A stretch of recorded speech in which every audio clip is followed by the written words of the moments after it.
Hello guys. College முடிச்சாச்சு. அது ID course பண்ணலாமா வேண்டாமான்னு ஒரே கன்ஃப்யூஷனாக இருக்கா? அதாவது நம்மளே சும்மா இருந்தாலும் சுற்றி இருக்கிறவங்க சும்மா இருக்க மாட்டாங்க.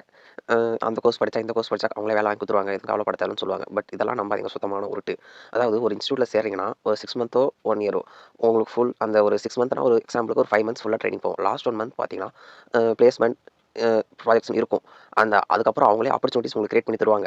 99% அவங்களே ஆப்பர்ச்சுனிட்டிஸ் கிரியேட் பண்ணி தருவாங்க. கிரியேட் மட்டும் தான் பண்ணுவாங்க அந்த ஆப்பர்ச்சுனிட்டி இன்டர்வியூக்கு. நீங்க தான் அந்த இன்டர்வியூ கிளியர் பண்ணி உள்ள போறது உங்க கையில தான் இருக்கு. உங்களுக்காக அவங்க கிளியர் பண்ணி தர மாட்டாங்க. அதனால சொல்றவங்க வந்து அவங்களே வேலை வாங்கி குடுத்துருவாங்கன்றது அவங்களுக்கு தெரியாது. பட் சில பேர் புரியும், சில பேர் புரியாதவங்களுக்கு நான் சொல்றேன். அதாவது நீங்க இந்த ஹோப் வச்சு போகாதீங்க. நம்ம காசு கட்டிட்டோம், இதுக்கப்புறம் நம்ம கன்ஃபார்ம் வேலை இப்படிலாம் நினைச்சிட்டு உள்ள போகாதீங்க. ஒரு கோர்ஸ் சேர போகும்போது ஃபுல்லா கத்துக்கங்க. அதாவது நீங்க காலேஜ்ல கத்துக்கிறதோட அந்த 6 மந்த் கோர்ஸ்ல you got lot of experience. So நானும் இதை வந்து படிச்சிருக்கேன். இப்போ நான் சொல்றது எல்லாமே my own opinion and my எக்ஸ்பீரியன்ஸ்ல தான் நான் சொல்றேன்.